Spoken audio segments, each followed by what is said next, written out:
Kalau Anda tidak bisa mendefinisikan tujuan Anda hidup, tujuan Anda dihidupkan, maka sesungguhnya tali sepatu itu lebih berguna. Karena tali sepatu itu jelas tujuannya dia untuk menjadikan sepatu itu sempurna dipakai. Assalamualaikum Ustaz. Salam. Insyaallah. Bagaimana keadaan ini Ustaz? Alhamdulillah. Baik. Insyaallah. Ya, kita tentu berharap Ustaz selalu dalam keadaan sehat, Amin, amin. berada dalam lindungan Kita Allah semua. Subhanahu wa taala. Dan tentu juga para pemirsa kita yang mendengarkan, yang menyaksikan cakak-cakak macoa ini, ya, yang cakak-cakak macoa ini kembali hadir ya, bersama kita untuk menemani hari kita dan menemani kehidupan kita dalam perbincangan-perbincangan yang baik insyaallah. Yang baik, dan tentu kita semua berharap kita semua berada dalam lindungan Allah Subhanahu wa taala ya, agar kita bisa memanfaatkan ya, waktu-waktu kita ya, terutama usia-usia kita, membekali diri kita dengan ketaatan, dengan ketakwaan serta dengan ibadah-ibadah. Iya. Dan ini mungkin yang mau menjadi fokus utama kita pada hari ini tentang ibadah ini, Ustaz. Iya. Ya, kita mau mulai dari sebuah ayat dalam Al-Quran yang menyebutkan bahwa tujuan penciptaan manusia adalah untuk beribadah. Bagaimana maksudnya ini sebenarnya, Ustaz, ayat dalam Al-Quran ini? Iya. Iya, jadi tentu segala sesuatu Allah Subhanahu wa taala ciptakan itu dengan tujuannya. Dan ini yang disebutkan dalam ayat tersebut di surah Az-Zariyat, "Wa ma khalaqtul jinna wal insa illa liya'budun." Tidaklah aku ciptakan jin dan manusia kecuali untuk beribadah kepadaku. Ada perkataan sahabat Ibnu Abbas mengatakan liyawahiduni, bahwa penciptaan atau penciptaan untuk beribadah manusia itu adalah agar manusia itu mentauhidkan Allah Subhanahu wa taala. Ini hal yang sejalan maknanya sebenarnya. Beribadah dan mentauhidkan Allah Subhanahu wa taala. Pada prinsipnya sebenarnya setiap kita itu bisa menjalankan perannya dengan benar ketika dia bisa mendefinisikan tujuan dirinya, ada mendefinisikan dirinya apa tujuannya. Pernah ada yang bilang begini, kalau Anda tidak bisa mendefinisikan tujuan Anda hidup, tujuan Anda dihidupkan, maka sesungguhnya tali sepatu itu lebih berguna. Karena tali sepatu itu jelas tujuannya dia untuk menjadikan sepatu itu sempurna dipakai, nyaman dipakai. Dan kalau Anda sendiri tidak tahu untuk apa Anda hidup, maka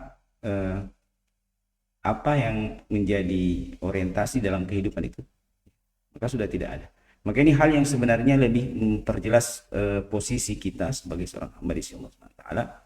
Dan ini satu tujuan yang besar. Artinya ketika kita memahami bahwa kita punya peran yang besar, kita punya tujuan yang besar, maka kita menjadi punya kebanggaan dalam menjalankan peran kita. Kita punya motivasi yang besar menjalankan peran itu dan mencapai tujuan itu. Ya, dan memang demikianlah bahwa Allah menciptakan kita ya sebagai seorang muslim itu meyakini bahwa penciptaan manusia sesungguhnya adalah untuk beribadah kepada Allah Subhanahu wa taala. Beribadah dalam makna menjalankan apa-apa yang Allah Subhanahu wa taala perintahkan dan menjauhi apa-apa yang Allah larang dari kita. Sebagaimana makna yang kita pahami dari ibadah sendiri yang dikenal ya, bahwa ibadah itu adalah istilah yang mencakup segala sesuatu yang dicintai Allah Subhanahu wa taala dan diridhoinya ya, dari perkara-perkara yang lahir nampak maupun perkara-perkara batin yang berkaitan dengan hati manusia. Itu gambaran dari para ulama kita. Ya, kalau ya, ungkapan tadi, kalau seorang manusia tidak bisa menentukan tujuan hidupnya, maka tali sepatu lebih baik ya, karena tali sepatu jelas tujuannya. Cuma terkadang mungkin Ustaz, manusia mampu menentukan tujuan hidupnya, namun tujuan hidup kan kadang orang-orang mendefinisikannya secara berbeda. Ya, orang-orang yang memang berada dalam ketaatan, ketakwaan ya, tentu dia tahu tujuannya kepada Allah, dia tahu tujuannya bahwa ya dia ingin menuju surga Allah. Ya, tapi banyak mungkin di luar sana yang ya tujuannya jelas, tetapi ya tidak sama dengan tujuan yang disebutkan dalam ayat Al-Quran yang kita sebutkan tadi mungkin Ustaz. Iya. Iya, jadi tujuan kita diciptakan adalah beribadah kepada Allah Subhanahu wa taala sehingga Allah ridha kepada kita dengan ibadah yang kita lakukan.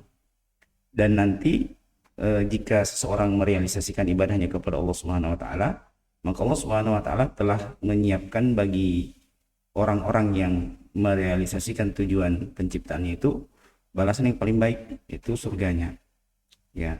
Dan ini juga disebut oleh Nabi SAW dalam hadis yang disampaikan kepada sahabat Ibnu Mas'ud tentang hak Allah Subhanahu wa taala kepada hambanya dan hak hamba kepada Allah Subhanahu wa taala. Dan hak Allah kepada hambanya adalah untuk dia mentauhidkannya, menyembahnya dan tidak menyekutukannya dengan sesuatu pun. Dan kalau seorang hamba sudah merealisasikannya, maka dia akan terlindungi dari azab Allah. Allah tidak akan mengazabnya. Jadi ketika kita berada pada pemahaman ini, inilah yang paling ideal sebenarnya. Karena kalau batasan tujuan kita hidup adalah hanya dalam perkara-perkara yang dibatasi dengan materi dunia misalnya, maka itu hanya akan terbatasi dalam kehidupan kita di dunia ini saja. Ketika misalnya ada orang bertujuan bahwa tujuan hidupnya adalah harta misalnya, terbanyak harta, maka ya dia terbatasi dengan dunia ini saja. Setelah dunia ini selesai, kehidupan dunia ini selesai, maka selesai juga misi kehidupannya dan tidak ada lagi setelah itu. Dan harta juga tidak menjamin seseorang itu bisa ideal di dalam berperilaku, berinteraksi. Justru materi ini kadang membuat orang menghalalkan segala cara di dalam mencapainya, dalam mencarinya, ketika itu menjadi tujuan kehidupan. Misalnya ya, karena ini yang nampak banyak ya, tujuan kehidupan kan kalau bukan persoalan akhirat dan agama, maka dia akan mengarah pada tujuan-tujuan duniawi yang ya, hanya pilihannya seperti itu. Ya, kalau kita menjadikan tujuan kita adalah Allah, ya maka Allah tidak mengazab kita tadi ya. Ya kalau itu tadi adalah sebuah keuntungan dari orang-orang yang jelas tujuannya kepada Allah, lalu apa ancamannya, Ustaz?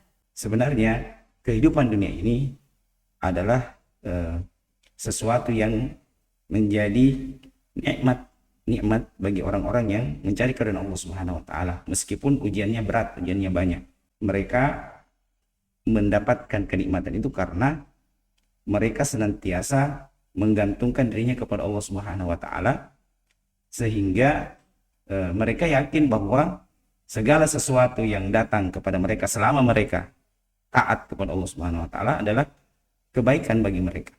Dan ujian yang mereka sudah faham bagaimana menghadapinya, misalnya ketika mendapatkan musibah, ya, mereka bersabar. Kalau mereka mendapatkan nikmat, mereka bersyukur.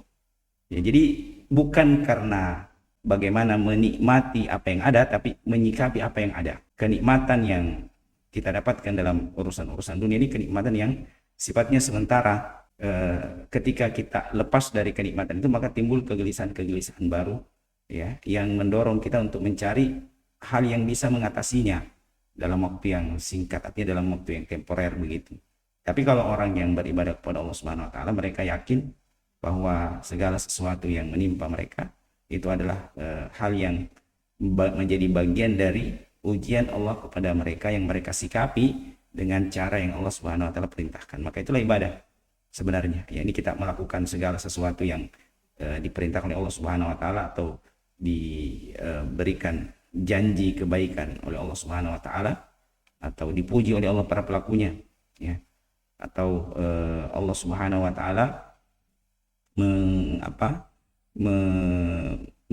memberikan ya, contoh-contoh orang-orang terbaik zaman dahulu yang melakukan perbuatan-perbuatan atau amalan-amalan tersebut.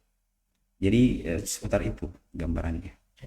Jadi kalau yang artinya mereka berpaling dari nilai-nilai ibadah ini, bagaimana kesudahannya?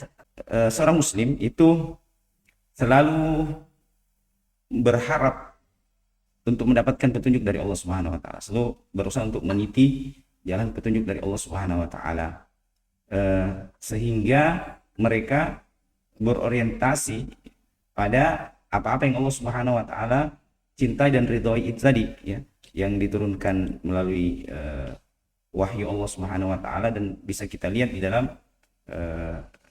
Al-Qur'an maupun hadis-hadis Nabi SAW.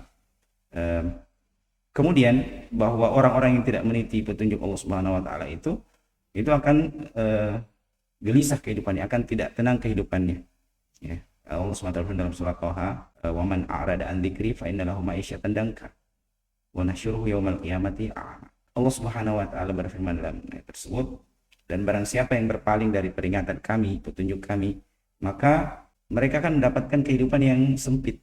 Ya, terasa sempit kehidupan itu selalu. Ma'isyatan dangka, kehidupan yang sempit. Wa nahsyuruhu yaumal qiyamati a'ma, dan di hari kiamat nanti dibangkitkan dalam keadaan buta. Ya, ini peringatan dari Allah Subhanahu wa taala tentang orang-orang yang jauh dari petunjuk Allah akan diliputi hidupnya dengan kesempitan. Meskipun mungkin bergelimang dengan harta dan kemewahan, tapi terasa sempit kehidupan itu dijalani.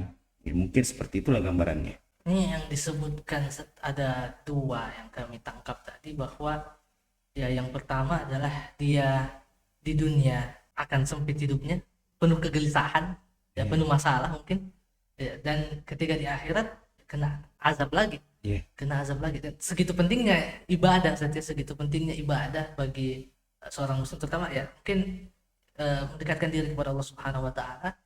Ya, tapi kan sebagai seorang manusia tidak bisa kita pungkiri, manusia punya kesibukan, ya punya kerjaan yang harus dilakukan, dan kadang proporsi waktu untuk beribadah itu ya bahkan sangat minim, ya dalam 24 jam kita ya mungkin berapa jam saja yang kemudian kita berikan untuk beribadah, mungkin 3-4 jam, bahkan ada yang cuma 2 jam atau bahkan kurang dari itu. Bagaimana menyikapi ini? Menyambung sedikit yang sebelumnya tentang orang-orang yang jauh dari petunjuk Allah. Nah, ada kondisi yang sebaliknya disebutkan dalam surah An-Nahl. Allah Subhanahu wa taala berfirman, "Wa man 'amila shalihan min dzakarin aw untha wa huwa mu'min, falanuhyiyannahu hayatan thayyibah."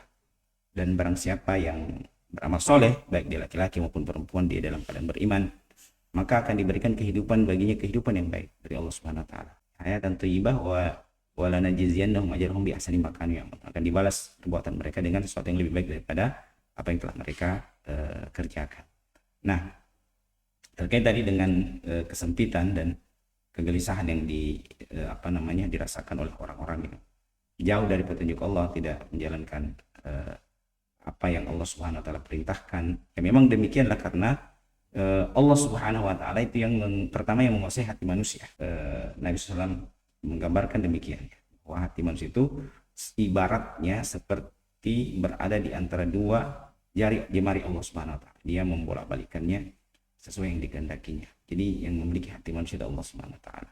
Kemudian yang kedua, bahwa orang-orang yang jauh dari Allah Subhanahu wa taala tidak memiliki pegangan yang kuat. Apapun yang mereka bersandar kepadanya adalah sesuatu yang lemah, siapapun atau apapun. Karena bersandar kepada makhluk itu tidak menyampaikan kita kepada kepastian, jaminan sandaran kita kepada mereka. Sehingga bersandar kepada makhluk itu tidak membuat seseorang yakin dengan dirinya.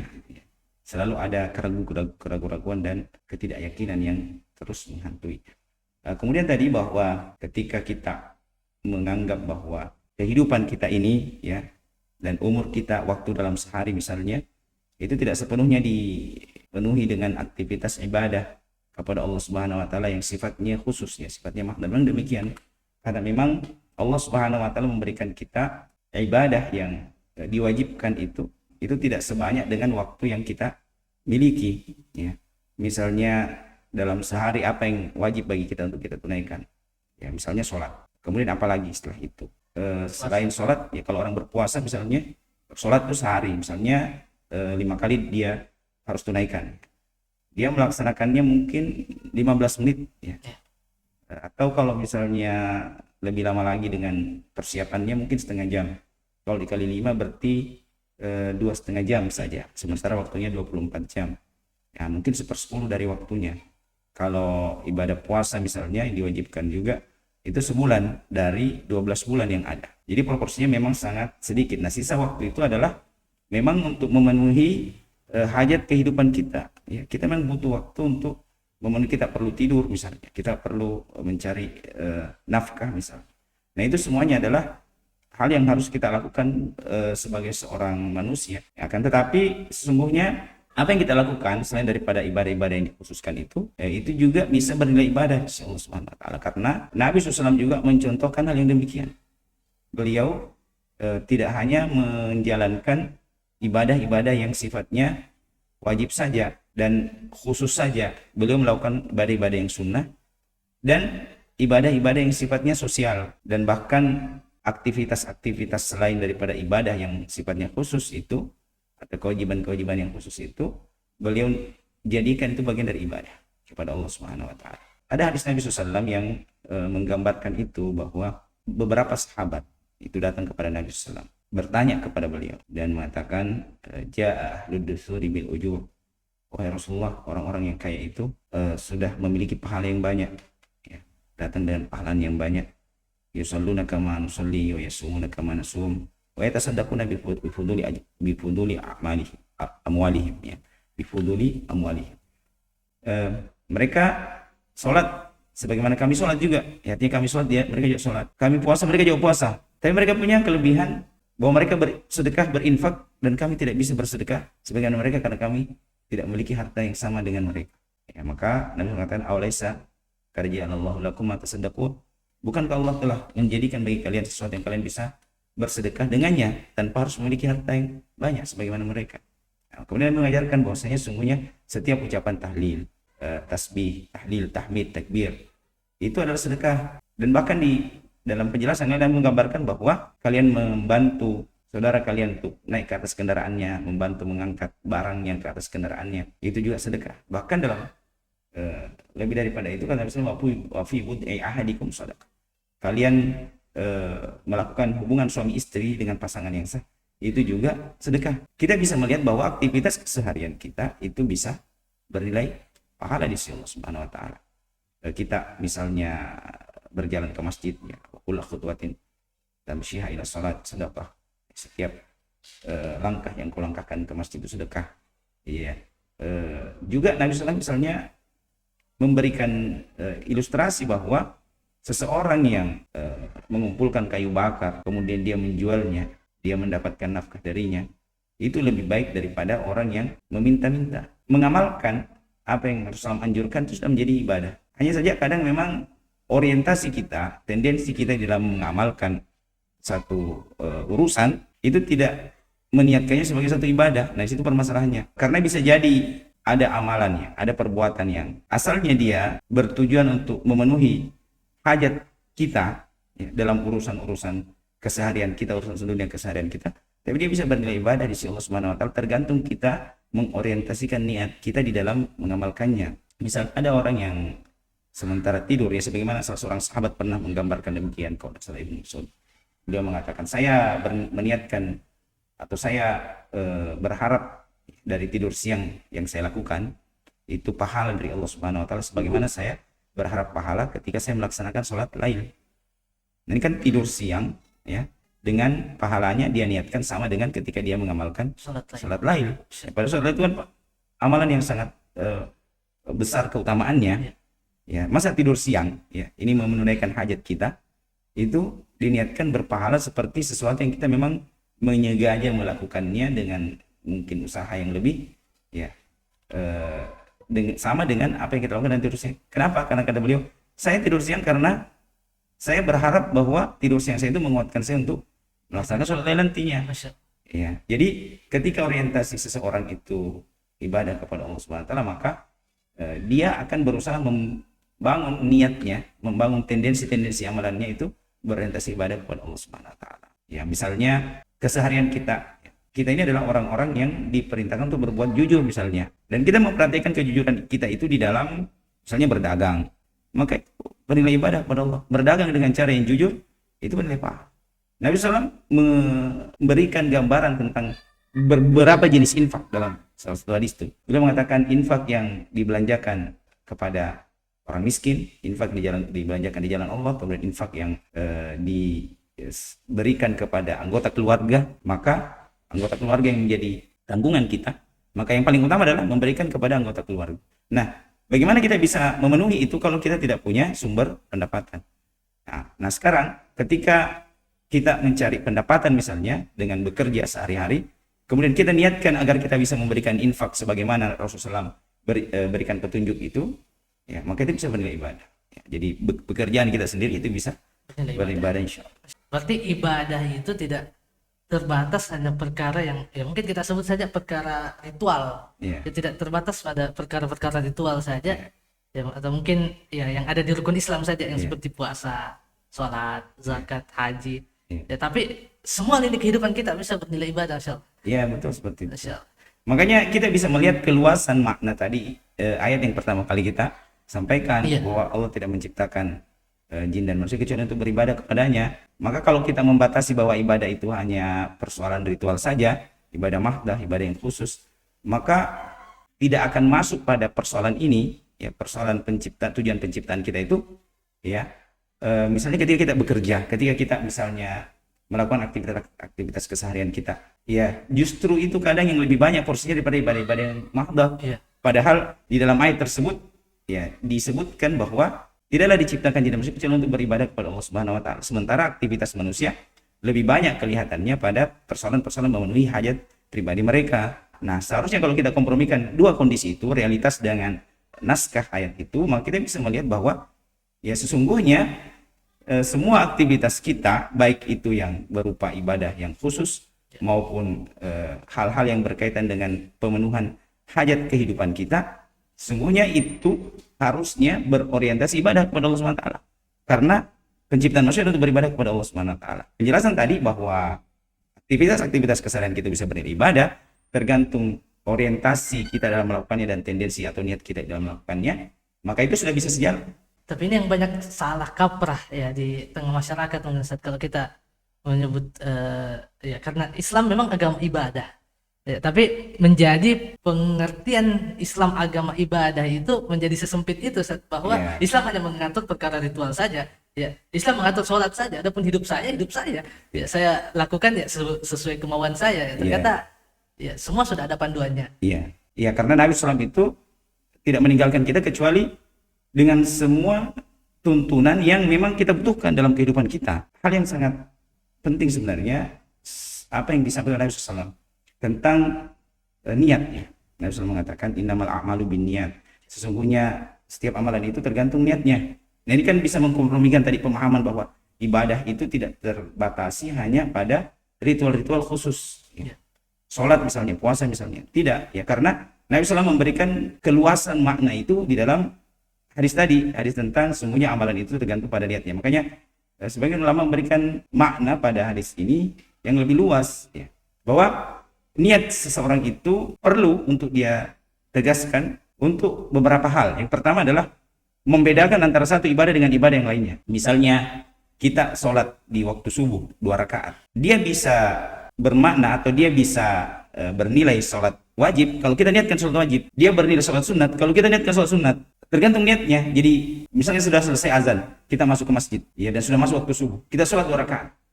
Nah, sholat 2 rakaat yang kita lakukan ini bisa bermakna dia sholat sunnah kalau kita niatkan sholat sunnah. Bisa bermakna dia sholat wajib yang mengumpulkan kewajiban kita kalau kita memang meniatkan dia sholat wajib. Ya, tergantung pada niatnya kan. Ini pertama, menegaskan antara satu ibadah dengan ibadah yang lain. Yang kedua, bisa menegaskan satu perbuatan kebiasaan untuk hajat manusiawi kita sebagai suatu ibadah. Ya, membedakan antara amalan-amalan keseharian yang bisa bernilai ibadah dan tidak bernilai ibadah. Misalnya seseorang mandi di hari Jumat. Ada sunnah Nabi SAW itu untuk mandi di hari Jumat, terutama karena kita akan melaksanakan sholat Jumat. Ya. Tapi kalau seseorang mandi hanya karena kebiasaan sehari-harinya dia mandi, maka dia tidak mendapatkan pahala karena dia tidak niatkan itu sebagai ibadah. Jadi padahal kan sama perlakuannya, sama amalannya, sama jenis amalnya, akan tetapi bisa bernilai pahala dan bisa juga tidak. Ya, tergantung niat seseorang di dalam melakukannya. Itu kemudian akan mengarahkan kita untuk pertama selalu berzikir kepada Allah, selalu ingat kepada Allah, sehingga orientasi dan tendensi kita di dalam beramal itu bisa terorientasi untuk ibadah. Kemudian yang kedua, bahwa kita selalu melihat kemanfaatan dari amalan-amalan kita. Ya, kita selalu berpikir bahwa amalan-amalan kita ini punya kemanfaatan, tidak sekedarnya, tidak menjadi sesuatu yang sia-sia. Ya. Karena orientasi kita dalam beramal memang ibadah, bukan hanya pada hal-hal yang sifatnya khusus, tapi pada semua bagian dari kehidupan kita. Perintah agama ini tidak hanya pada persoalan-persoalan yang sifatnya khusus. Perintah agama itu juga pada hal-hal yang sifatnya maslahat kehidupan manusia. Misalnya untuk berkata yang baik, berkata-kata yang baik dan tidak berkata-kata buruk misalnya. Kata Nabi SAW misalnya, man kana yu'minu billahi wal yawmil akhir falyaqul khairan.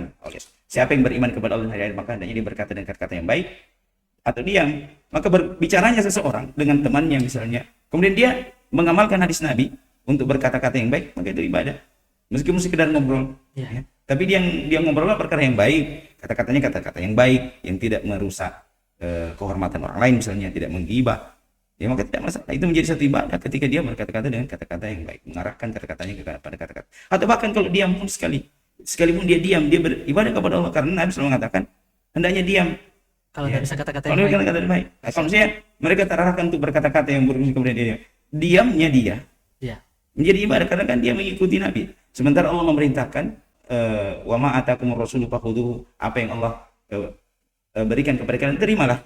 Misalnya Nabi menganjurkan kita untuk diam daripada berkata-kata yang buruk, maka ini adalah mengambil apa yang Nabi perintah. Bahwa ya ada kemanfaatan ya dari setiap perintah yang Allah berikan, dari setiap petunjuk yang diberikan, ada kemanfaatan di situ. Namun terkadang ya ada realita yang menghantam, Ustaz. Terkadang ketika kita melakukan suatu atau ketaatan kepada Allah, ya melakukan ibadah ataupun apapun itu yang kemudian itu adalah ketaatan kepada Allah, ya terkadang ada kesulitan yang dihadapi, ya ada kesulitan. Contohnya saja misalnya, Ustaz, ya beberapa waktu yang lalu kan kita dengar ya adik-adik kita di Paskibraka di IKN ya sebagian besar melepas hijabnya ya karena tugas negara ya, kemudian kadang dalam kerjaan pun ya kadang bertepatan dengan waktu sholat ya dan lain sebagainya ya, kadang juga ada orang yang rajin beribadah lalu kemudian dikata-katai oleh teman-temannya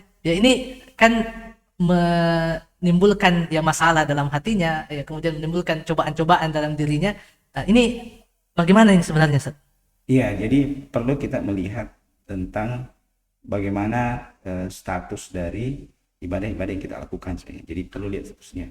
Para ulama itu kan memudahkan kita dengan mengklasifikasi ibadah itu dengan 5 hukum ya yang melekat padanya. Yang pertama dia ada ibadah yang sifatnya wajib. Ya. Maka ini adalah sesuatu yang tidak boleh ditinggalkan dan menjadi prioritas yang paling pertama.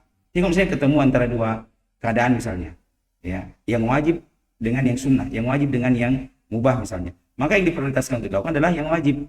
Misalnya kita menganggap bahwa kita melakukan pekerjaan kita karena mencari nafkah misalnya, itu tidak kemudian sepenuhnya mengurung kita seperti itu misalnya, ya, mengurung kita bahwa kalau kalau ditinggalkan sedikit ya atau pada sebagian waktu dia akan menghilangkan pendapat kita sepenuhnya misalnya. Misalnya seorang pedagang di pasar, dia kan tidak sepenuh waktunya itu dia terikat.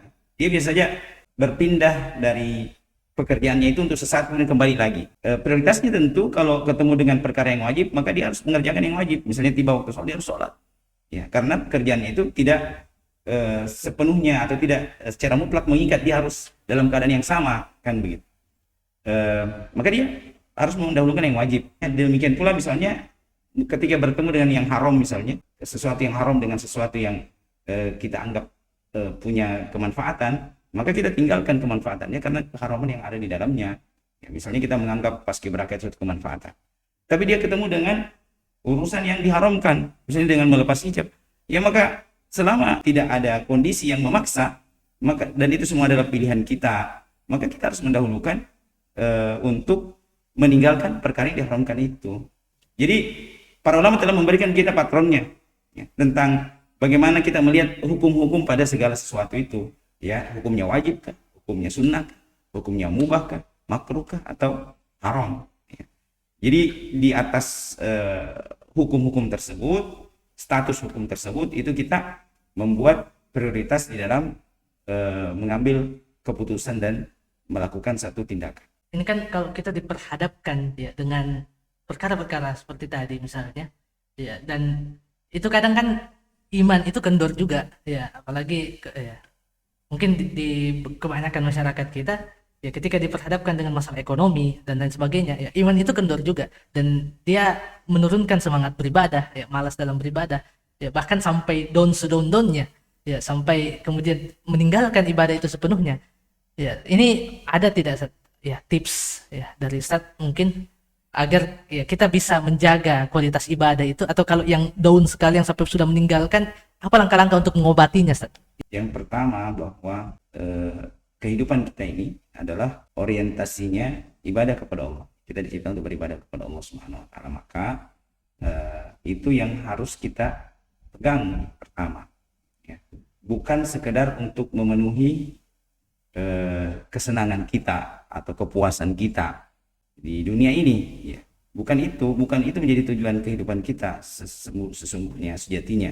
Ya. Bukan untuk kita mendapatkan kepuasan, kesejahteraan yang maksimal di dunia ini, bukan. Kehidupan dunia ini hanya sementara saja. Ya. Sehingga ketika ada ujian dalam persoalan dunia kita, ya ini pasti akan berlalu. Ya.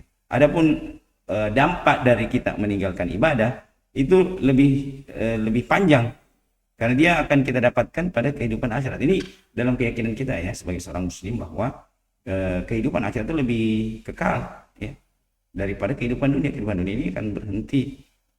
Kesengsaraan di dunia misalnya, kalau kita mendapatkan musibah, itu seberapa lama kita dapatkan? Paling sepanjang kehidupan kita di dunia saja. Ya, kalau kita misalnya merasa bahwa urusan-urusan dunia kita membuat kita sulit ya, atau ibadah-ibadah kita itu membuat kita sulit untuk mendapatkan kemaslahatan dunia, maka ketahuilah bahwa sesungguhnya kita beribadah untuk memperbaiki urusan agama dan akhirat kita yang kehidupannya lebih jauh dan lebih kekal ya. Sementara kehidupan dunia ini sementara saja ya, itu pasti akan ditinggalkan. Dan sebenarnya bukan hal yang kontradiktif ya, bukan dikotomi itu, bahwa jangan kita selalu membuat, atau jangan kita ketika mendapatkan satu persoalan mendikotomikan bahwa kalau orang menjalankan ibadahnya maka dunianya akan hancur ya, atau sebaliknya dia harus memilih salah satu. Tidak begitu. Dia sesuatu yang bisa sejalan paralel, dan ya justru kadang berhubungan positif ya. Kalau agamanya baik, insya Allah kadang kala ya, atau bahkan lebih banyak seperti itu, agamanya baik, maka kehidupannya menjadi lebih baik ya. Meskipun mungkin ya ujian-ujian atau cobaan itu tidak memilih ya orang taat beribadah atau orang yang baik bermaksiat ya. Ujian-ujian dunia itu datang kepada setiap orang sesuai dengan apa yang Allah takar bagi mereka, apa yang takdirkan bagi mereka. Jadi yang pertama itu yang harus dipahami, bahwa kehidupan kita ini adalah kehidupan yang sementara, dan kita menuju kepada kehidupan yang lebih kekal, dan itu yang harus lebih kita prioritaskan daripada kehidupan yang sementara di dunia ini. Dan itu bisa kita raih kalau kita memang mengorientasikan diri kita beribadah kepada Allah, bukan justru jauh dari Allah. Kalau jauh dari ibadah, maka ya agama kita rusak, agama kita hancur, dan kehidupan akhirat kita hancur. Kalau saja di dunia ini kita merasakan penderitaan, maka penderitaan akhirat lebih berat daripada itu kalau kita tidak memperbaiki hubungan kita dengan Allah Subhanahu wa taala. Maka itu yang pertama. Kemudian yang kedua, bahwa apapun yang kita dapatkan dari kehidupan kita ya, apakah itu musibah, apakah itu kesempitan, apakah itu hal-hal yang tidak kita sukai, sesungguhnya ya bukan alasan untuk kita meninggalkan ibadah. Kenapa harus begitu? Justru dengan kondisi itu kita harusnya lebih banyak beribadah kepada Allah, karena itu akan mendatangkan ketenangan di dalam hati kita, kelapangan hati menghadapi musibah. Dan memang dunia ini kita harus pahami, dia tempatnya ujian, baik itu yang sifatnya kekayaan, kemewahan, itu ujian. Dan ada juga ujian yang lain ya, berupa musibah-musibah ya, kekurangan harta. Dan itu memang seperti itulah kondisinya dunia itu. Bukan justru kita beralasan dengan itu untuk kemudian tidak beribadah kepada Allah. Kalau alasan misalnya kesempitan rezeki misalnya ya, musibah-musibah yang menimpa membuat kita putus asa beribadah, maka para nabi lah orang yang paling pertama berputus asa dari ibadah. Karena apa? Karena mereka yang paling besar ujiannya. Mereka lebih banyak ujiannya. Para nabi banyak yang disiksa oleh kaumnya, dibunuh oleh kaumnya, didustakan oleh kaumnya. Kalau mereka mau berputus asa, mereka cukup mengatakan saja, kalau begitu selesai sudah, tidak usah saya. Ya, bagaimana saya berusaha untuk berdakwah padahal segala macam musibah menimpa saya seperti ini. Ya, misalnya dari kehidupan Rasulullah SAW misalnya, beliau itu berdakwah, ya, artinya berusaha untuk menjalankan agama ini di kota Mekah dan mendakwahkannya itu kurang lebih 13 tahun. Dan apa yang beliau dapatkan? Tidak ada. Ya, bahkan semakin sempit kehidupan dunianya. Ada masa di mana Nabi SAW itu diboikot, ya, orang-orang tidak mau menjual barang-barangnya. ada masa di mana Nabi SAW itu dihinakan, ya, diletakkan kotoran unta di leher beliau misalnya, dan berbagai macam ujian ya yang beliau dapatkan dari berdakwah kepada Allah Subhanahu wa taala. Dan beliau tidak berputus asa dengan itu. Bahkan beliau terusir dari negerinya, dari kampungnya, dari kota Mekah, kota Madinah. Dan itu ujian yang sangat berat. Menghadapi ujian dan cobaan musibah itu tadi, kembali ke masalah niat tadi, kalau kita niatkan bahwa dia bernilai ibadah, maka dia akan bernilai ibadah. Iya, seperti itu. Dan dia akan mendapatkan, kita akan mendapatkan pahala darinya. Dan mungkin yang terakhir, Ustaz, ya, sebagai penutup mungkin nasihat untuk kita semua, Ustaz, terkait perkara ini. Iya. Jadi kita perlu semakin menguatkan pemahaman kita bahwa ibadah kepada Allah Subhanahu wa taala itu adalah tujuan penciptaan kita. Dan itu harus dilakukan dengan mengorientasikan semua amal perbuatan kita, semua tujuan kita, semua cita-cita kita pada urusan itu. Ya, apa nilai ibadah dari apa yang saya lakukan? Misalnya saya sedang bekerja misalnya, apa nilai ibadah dari pekerjaan yang saya lakukan? Saya misalnya makan dan minum, apa nilai ibadah yang saya bisa dapatkan dari makan dan minum? Misalnya saya berjalan misalnya ke suatu tempat, apa nilai ibadah dari berjalannya saya ke tempat itu, misalnya melakukan perjalanan ke suatu tempat. Jadi seperti itulah gambarannya, ya, gambaran yang harus kita buat sehingga memang kehidupan kita terorientasi untuk beribadah. Dan dengan kita beribadah kepada Allah, kita kan terbiasa untuk menyandarkan urusan kita kepada Allah dan terbiasa untuk berlapang dada menerima ujian dari Allah Subhanahu wa taala, karena orientasi kita memang kepada Allah, ya. Dan Allah tidak akan menyia-nyiakan hambanya yang beriman dan bertakwa kepadanya, ya. Insya Allah itu menjadi hal yang perlu untuk kita ingat bersama di dalam kehidupan kita. Jadi kalau kita mau berbuat, kita berpikir apa nilai ibadahnya, apa kemanfaatannya, bagaimana saya menjadikan sesuatu ini beribadah di sisi Allah Subhanahu wa taala. Karena memang Nabi SAW itu datang menjadi teladan bagi kita semuanya, dan beliau menjalankan kehidupannya dengan fitrah yang sama dengan kita. Beliau makan, beliau minum, beliau tidur, ya. Dan secara umum Allah SWT mengatakan, qad kana lakum uswatun hasanatun, qad kana lakum fi rasulillahi uswatun hasanah. Pada diri Rasul ada uswah, ada teladan bagi kita. Jadi mengikuti peri kehidupan Nabi SAW itu menjadi ibadah, karena Allah SWT menjadikan Nabi sebagai teladan bagi kita. Maka kita contoh beliau, bagaimana beliau tidur, beliau makan, dan seterusnya. Itu bisa bernilai ibadah ketika kita lakukan seperti itu. Ya Allah. Sungguh sesuai namanya, Ustaz, kita cakap-cakap maco, betul maco artinya, Ustaz. Jadi itu kita berada dalam kebaikan, dan ya tadi kita dapat insight baru lagi, ya, bahwa ya selama ini hanya terbatasi bahwa ibadah itu sholat saja, kita bisa mendapatkan pahala dari itu saja, sholat, puasa, zakat. Ya ternyata ya, dalam kehidupan keseharian kita pun ya kita bisa ya, banyak mendulang pahala-pahala, ya. Bahkan mungkin langsung saya praktekkan, saya minum dengan tangan kanan, Bismillah. Ya, Masyaallah, ibadah lagi, masyaallah. Ya, dan mungkin bisa dipraktekkan oleh ya, teman-teman di rumah, ya, bahwa setiap apa yang kita lakukan, ya, mungkin ini menjadi kesimpulan kita pada hari ini, bahwa setiap apa yang kita lakukan ya ternyata bisa mendatangkan pahala, dan ternyata kita bisa beribadah 24 jam, ya, mengikuti terkait apa tujuan penciptaan kita sebagai seorang manusia. Ya mungkin kita cukupkan sampai di sini, Ustaz. Ya, syukran barakallahu fikum, Ustaz. Jazakumullah khairan atas segala ilmu yang telah disampaikan. Semoga Ustaz selalu diberikan kesehatan dan dilindungi oleh Allah Subhanahu wa taala. Ya, kita tutup mungkin dengan doa kepada majelis. Ya, subhanakallahumma wa bihamdika asyhadu an la ilaha illa anta astaghfiruka wa atubu ilaik. Ya, assalamualaikum warahmatullahi wabarakatuh. Waalaikumsalam.